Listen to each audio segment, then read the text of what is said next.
Okay, and we're live for episode number 3, How to Thrive as Humans in an AI World. And today we're talking about what it means to be human. And Mm, Simo found this really cool quote from a Finnish newspaper, and so he's going to read the translation to us. I am, and actually, the translation is done by AI. I'm happy with the translation. I'm Sure. happy. Yeah. So, yeah, it was an article, and this is a short excerpt. It's a column, not a scientific article. Oh, okay. So, a turbocharged monster is born. Data generates more data out of unnecessary data. The task of the small human who has lost their ability to concentrate is to keep feeding the beast. When data drives everything, it makes the corner shop double its candy aisle. It makes the media offer even more emotionally charged content and even bolder clickbait headlines. But the mechanism doesn't only affect fluff and junk. Even serious and necessary content becomes uniform. Surprise fades. The strange and original diminish and eventually disappear. We no longer experience the joy of discovery or stumble upon things we didn't even know we could long for because the exabytes in the data banks knew nothing about them. When everything is based on measurement, the world eventually loses what was immeasurably valuable. That's right. Well, it sounds that we lose our humanity. Well, and I think we do, and we were talking before we went live about you read a lot of science fiction Yeah. days gone by, and you said it's always love in the end that saves the day, right? Yes. Yes. Yeah, yeah, it seems like if there's an like extraterrestrial threat that humanity faces in science fiction, it's usually not, well, it might be like that humans in the lesser quality science fiction is like we humans outwit the aliens. Like, but I like kind of the human touch in a sense that it's empathy, it's love, it's compassion that actually is our strongest trait ag- against extraterrestrials or the intelligence. Sorry. Let me mute. May I have your attention, please? Okay, you're muted. You haven't. Okay. Oh my God. I hope it's not a fire drill that you have to. Let's keep. So it's love. It's not like we are stronger or as the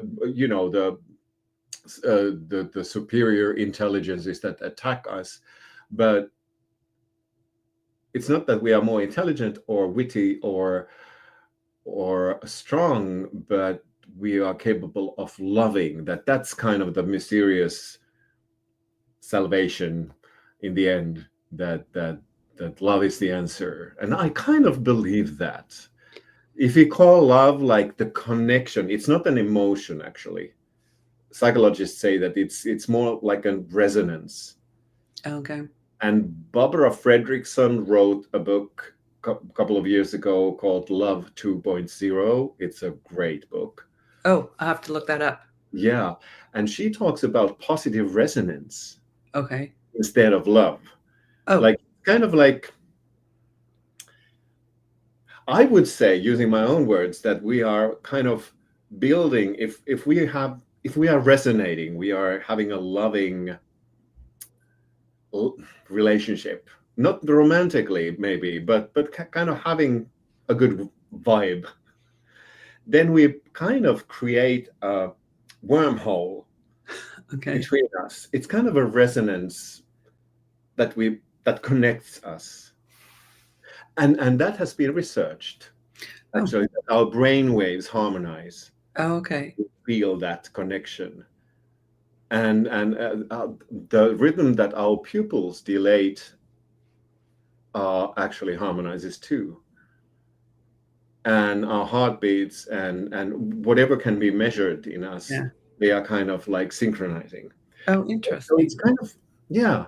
So what it means to be human, I think, if because language models are, they seem clever and they can use language, they can translate texts.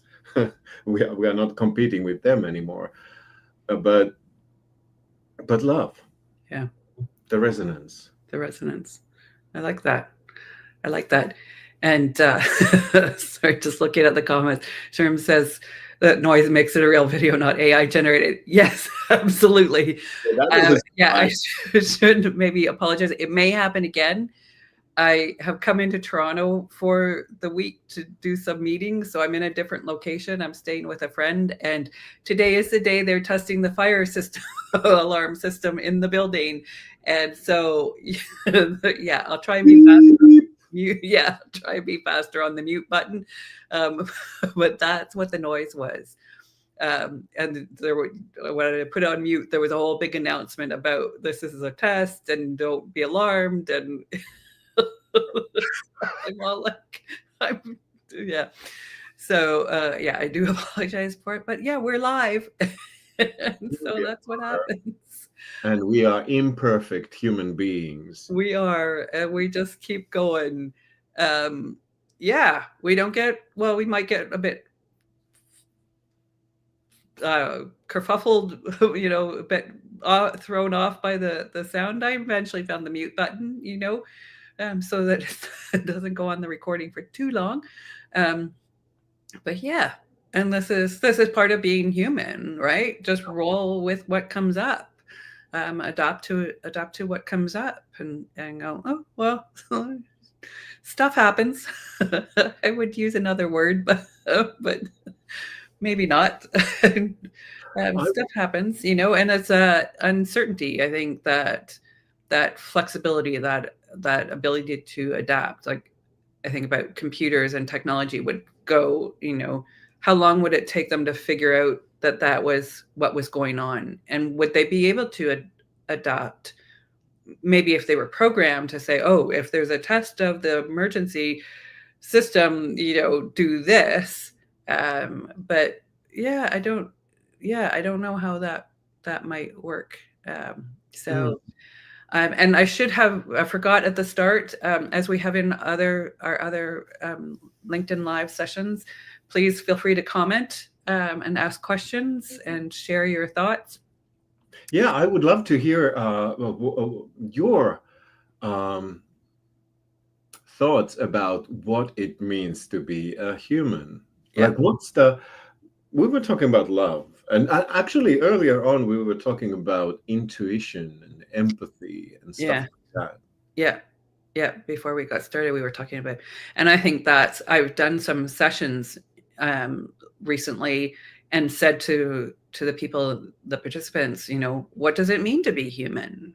And we talk about stuff like that, like intuition and compassion and empathy and love, having a soul, um, you know, these things that we can't quite measure, don't really understand how they work. That's what makes us human. This ability to be creative and to create something that's not been seen before. And I often will use the example of a series of paintings that I created when I first moved to Berlin, or just in the first couple of years in Berlin. I decided on a theme. I wanted to explore the theme of opening up. And so I'm like, well, what opens up? How do I convey that in paint on a canvas? Well, zippers open up, Velcro opens up, buttons and buttonholes open up. Um, and so, yeah.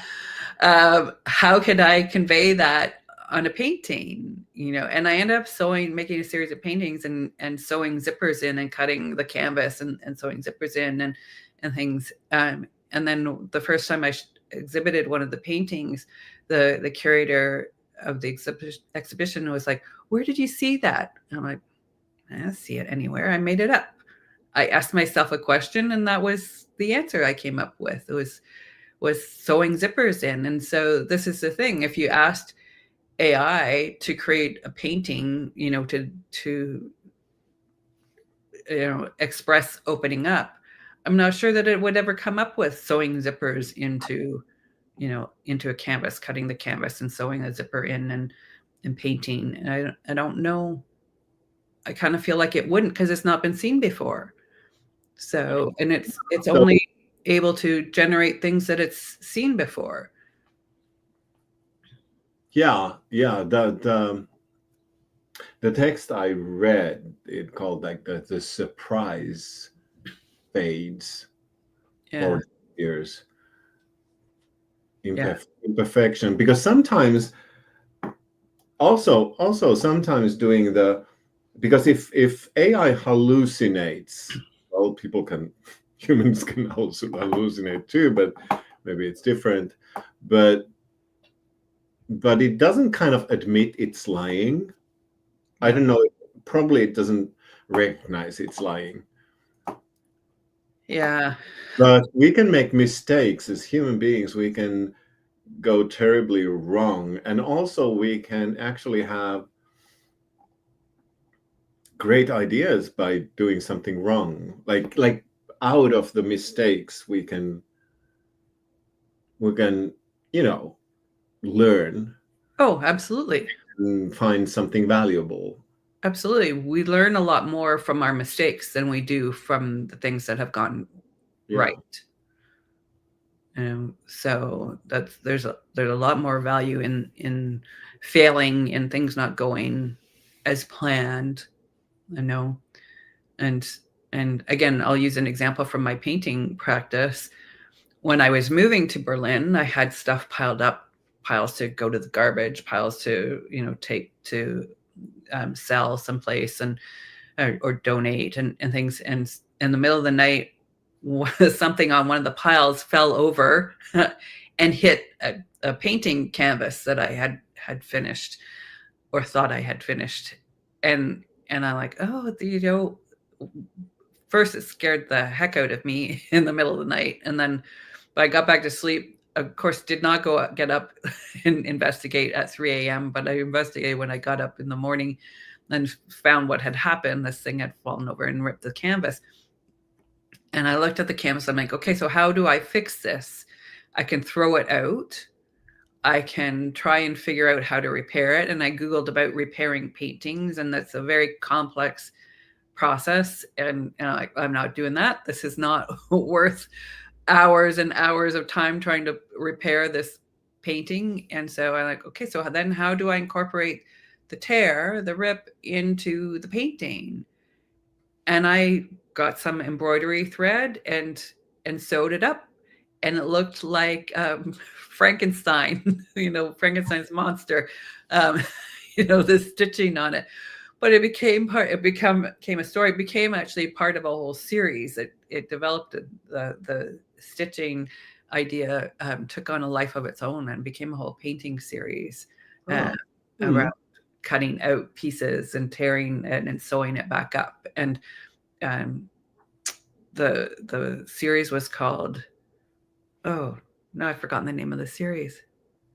Pieces of My Heart, and it's about pieces that get taken out. When we give, meet people and become friends or have exchanges, you give someone a piece of your heart, and sometimes you don't get anything back, and sometimes you get a piece back, and so they sew that in, and it never quite fits perfectly. It's too big or it's too small. It's not the same shape, but it fills that hole that was left. And so you're constantly exchanging pieces of your heart. And there's a story someplace that I had come across years ago that I used as part of the inspiration for that. Um, That's poetic. Yeah. Thanks. Yeah. Yeah, that sounds human. Yeah. That doesn't sound like AI. But also, I don't like what I'm thinking right now. Oh, what are you thinking? Like I'm thinking about cruelty and greediness and like ugly stuff that we can do. Like, I mean, it mean like that's also being a human, like being competitive, greedy, Yeah. careless, like Yep. destructive. Yeah, it is. It is definitely part of being human. Unfortunately, not the good part of being human, but part of being human nonetheless. Well, oh, and the ultimate thing is that we die. Yeah. I mean, and that's what makes living worthwhile. Mm. Time we spend here is that it's not infinite. It's not like it's going on forever No. because we know it's Yeah, it's going to end. yeah. And sometime we don't know when, you know. And it was interesting. Again, another example from my art practice. For a while, I was part of a group of artists in Berlin. We only met 2 or 3 times, but talking about doing a group exhibition about living forever Hmm. and what that would mean. And there were certainly some in the group that were really interested in living forever. And why would you want to live forever? Like, I'm having a good time when I'm here, certainly in doing the things that I want to do and learning the things I want to learn, but I don't want to live to be 1,000 or 1,000,000 years old. Like, I hope I get to the point where I learn what I'm here to learn and go on to whatever is next. Hmm. So I know it's yeah, I don't, that It's, feels like being stuck to me. So it's interesting if I just remembered what Keith Johnstone, my improvisation guru, may he rest in peace, um, spoke about, immortality or success. right. Oh, okay. That imagine God playing golf, hole in one, hole in one, hole in one, hole in one. What it can't fail, like hole in one, like and that forever. I mean, what's the point? Yeah. You get bored in 5 seconds. I mean, Yeah. and then you have like 5 billion years to do that. I'm so failure actually, not only imperfection, but just screwing up Yeah. is human, and also it makes success taste good because we Yeah. know that that's not we don't know that we are going to succeed. We Yeah. know that we can screw up badly, Yes, we do. so we are kind of in a tightrope. Yeah.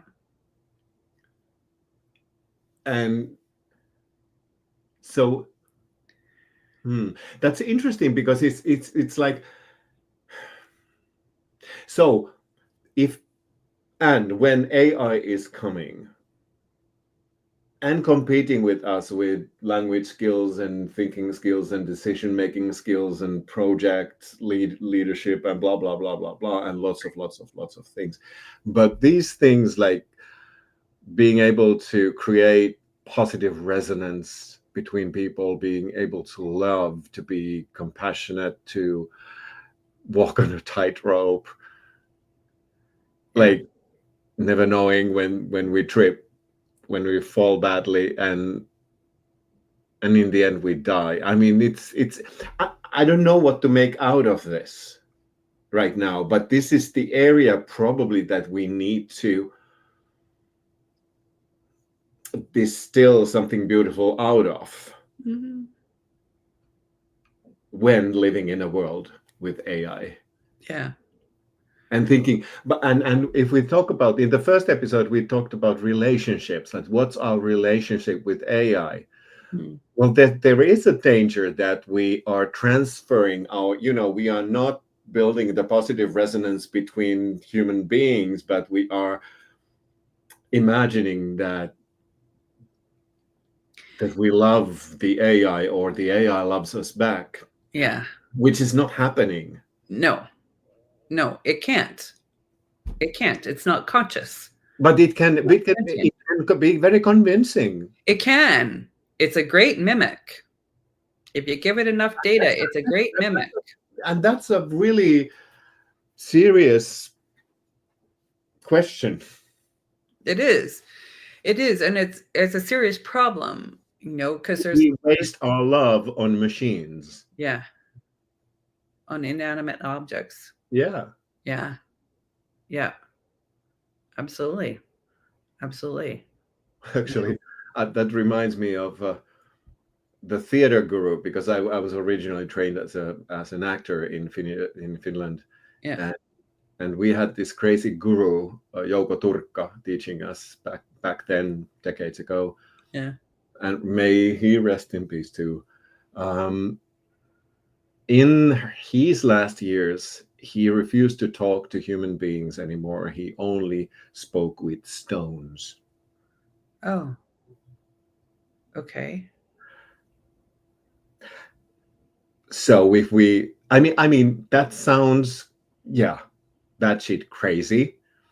And also, I mean, talking to AI is talking to stones. Mhm. I think it's worse than talking to stones because it mimics human interaction.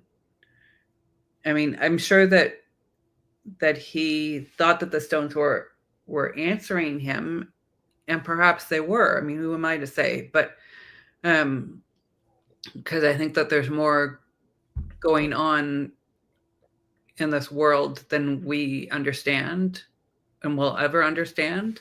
And Hmm. I think in our uh I don't know, egocentricism, is that, am I don't know, something like that, in our self-centeredness, say it that way. We think we're at the top of some food chain or something, but we're not. We're just part of it. and Yeah. and when we die, we go into it. We feed the earthworms.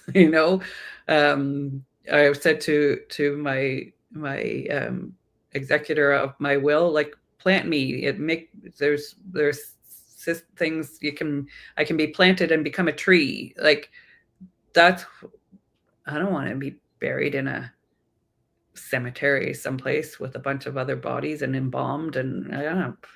Plant me. I'm a tree. I'm a living thing. I was a living thing. I want to be mummified I and don't want no, inside a pyramid. no. So I You would should. rather be a tree. So, but yeah, I think that's, and yeah, I don't know how we got talking about death, but Well, I think that's very human. I mean, that's what makes this, because it's like AI doesn't die and it doesn't understand the concept of dying. Probably. yeah, Well, no, it mimic it understanding can that, mimic for sure. but Mimic. Yeah, yeah. it's not going to feel sad when someone dies. Hmm. No, so yeah, I'm somehow thinking about like like learning from life. You mentioned something about that you want to live as long it takes to kind of learn what's learnable, like yeah. from life. Hmm. Yeah. Yeah. Well, and yeah, and the what when you were saying about golf, about God hitting holes in one all the time, and I thought, who's to say that's our judgment to say, well, if you don't get a hole in one, you're not perfect.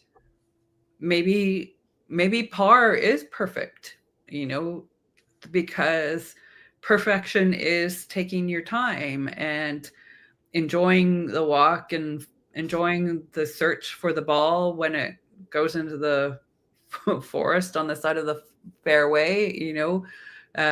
Sorry, it's been too long since I golfed. I forget all my words, my terminology. But you speak gibberish to me. I don't See, know. I have an MBA. It was a requirement of and I make a joke about that, but that as a requirement as it's not. But I did. That was why I learned to golf, was after I did the MBA, and I was like, oh, you know, deals are done on the golf course. Yeah, well, if they're done on the golf course, they're not going to happen to me. Be with me because I did not like golf. But I learned, you know, and I tried out a lot of things, you know, rock climbing and mountain biking and all of these things that I thought I would like. I really didn't. Oh, You know, and then but then when I painted, you know, it's like, oh, this is fun. hey, what it means to be human? New thing, new thing. Yes.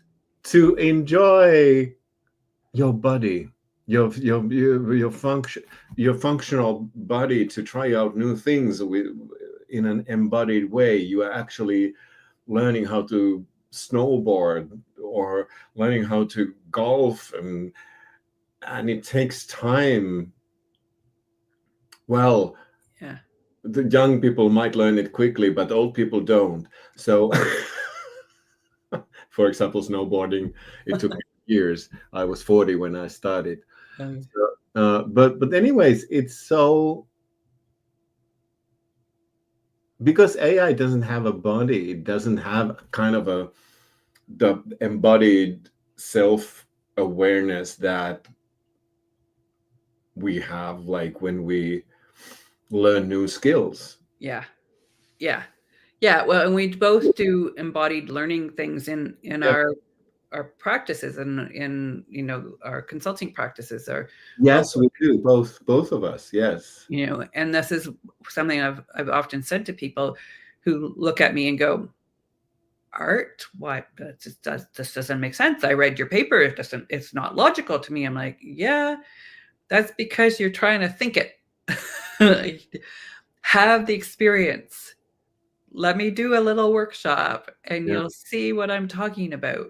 Yeah. Have two experiences. First, think of a painting and then paint one. Yeah. Yeah. Yeah. Go look at the Mona Lisa and then paint it, you know? Mm. Totally different things. Totally different things. And even, you know, I do abstract stuff. If people go, you can go and look at my website. But um and I've shared some of it actually on LinkedIn too. But you know, and I've had people say, "Oh, you know, my child could do that, or I could do that," or you know, and yet when I do my classes and things, people are very hesitant to put paint, even if I, you know, give them permission to make a complete mess of it, you know, and just do whatever they feel like doing with the paint. Put it on as thick or as thin, use their hands, use the brushes, use the palette knives, you know, do whatever you want. You have free reign. There's this real hesitation for a lot of people. Oh, I don't want to do it wrong. There is Mm. no wrong, Yeah. you know. And so when people look at my paintings and go, "Oh, anybody could do that. It's just that's crap." And I'm like, okay, that's your opinion, and you're entitled to it. I'm not going to argue with it. But anybody didn't do it. I did it. I would challenge you to go and do it or do something similar. So if it's so easy, then you know, and they back right down then because they know that they couldn't do it. They don't have the confidence, they don't have the courage, they don't have the curiosity. They're too caught up in the perfectionism, in the, you know, the and Mm. again, we were talking about this before we went live, the uncertainty, you know, and the being able to sit in the uncertainty. AI is driven by all this data. It hallucinates an answer if it doesn't have one, because it can't come back and say, don't know. um, and sit in the uncertainty. um, I think that that's something very human, is that ability to sit in the uncertainty and go, well, let's see what happens. you know You- yes, no. Yes,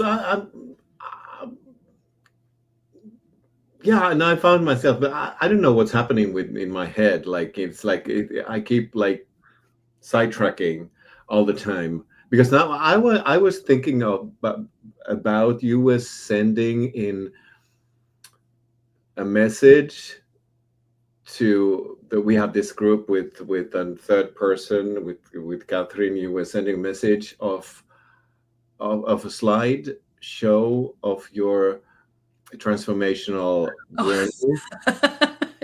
Yeah. And I didn't know you did improv. Oh, yeah. How could we have had the conversations we've had and I've not told you I did improv? You have never told me that. Oh. And I was like, okay, that explains a lot. What does it explain? Well, it explains, well, I could say that it explains your curiosity and openness to, because I use what I do is I apply improvisational meta skills to my coaching and training and da da da. Um, so so when we met, you were so ready to kind of yeah, that's cool, and understood and kind of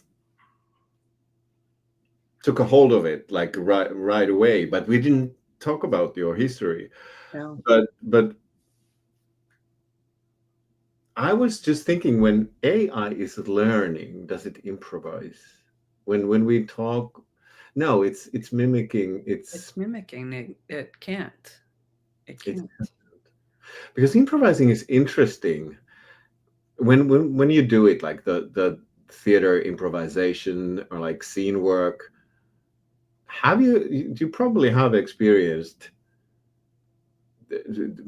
moments when you say something or do something, and then you're instantly like, where did that come from? I didn't know that, or I didn't know I knew that. Or have you been surprised like that? Surprised yourself? Yes. um, yeah. Well, and I'm thinking more for me, I have the thoughts. It's about that I don't share it. I don't put it into words. I don't, and that was what was hard for me with the improv when I did the improv class. I loved it. It was extremely intense for me. So I would come home and sit in my apartment for like 3 hours with the lights off, with the radio off, with the TV off, just sit and be quiet because I need to unwind. I needed to just be quiet and be still because of how the intensity of the improv class. But I loved it. It was fun. I did it to improve my public speaking. A lot of people do Toastmasters, and it's a great program. I know lots of people have done it. It wasn't the right thing for me, and so I did this improv class to improve my public speaking, and it absolutely did. Not that I'm a perfect public speaker, but it gave me a lot more confidence to be able to handle those situations, and So do you think improv was kind of too verbal for you? yeah, and like I remember one exercise we did, we were like being a machine, and and so there was, we each went to the stage and yeah, and doing the motions and the noise, and yeah, and I'm not good at noises. I'm very self-conscious about making funny noises and how to make them and That and that doesn't mean you're not good at it. It's only making that you have connected difficult emotions yeah. with making noises. Yeah, maybe that's what it is. Yes, actually, I'd say that. Yes, that sounds about right. So, yeah, so it was, but it was, I loved it. I loved And it. also, I recognized kind of the shame part. Like making noises is sometimes makes me shameful in improv exercises, and nobody else feels the shame. But I wanted to because we are talking about shame. I wanted to show the Nicholas's thing. What do you think about that? That's Absolutely. And I want to say thanks, Nico. I know Nico. Nico and I work together at HP. And thank you. And yes, you're right. I paint because I want to express what's in my soul. And if people like it, they like it. If they don't, they don't, you know. And painting.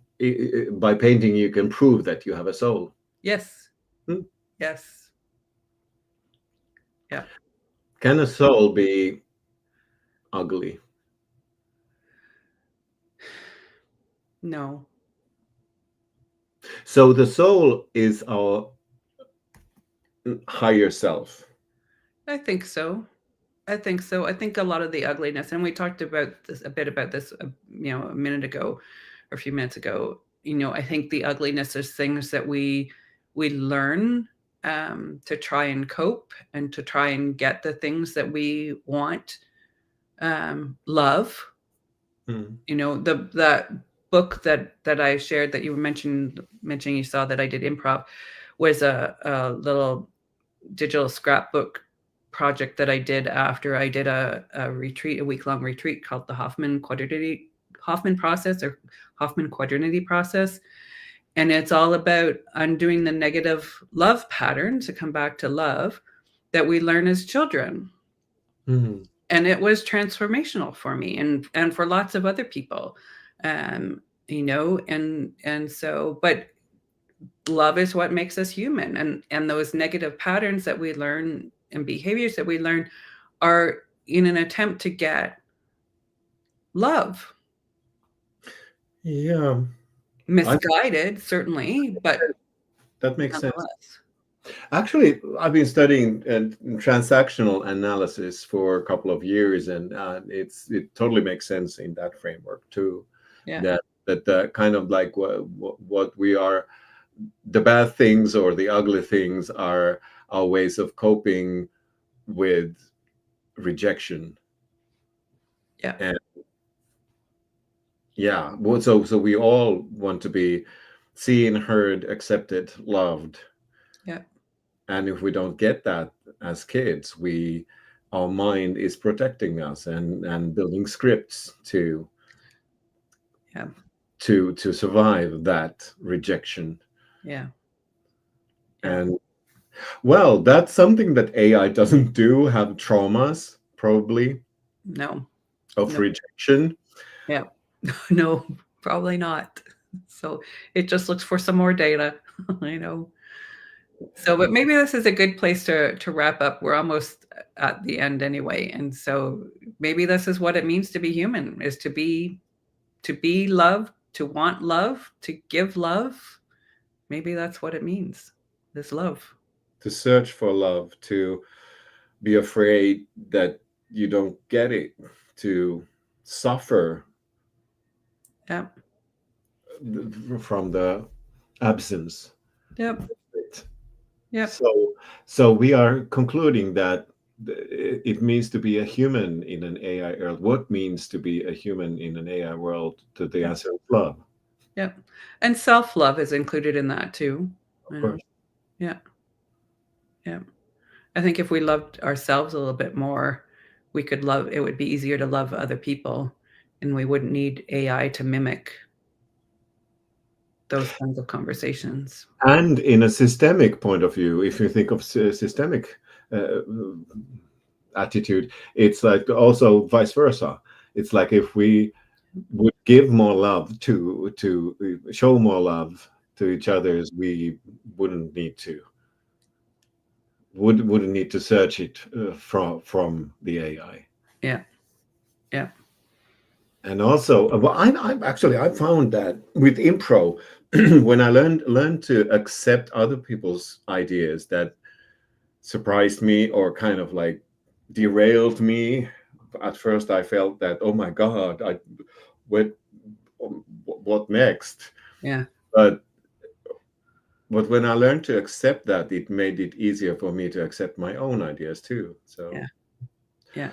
yeah, Very true. self-love, love. Yep. Let's love each other's, not AI, please. Yes. Yes, please.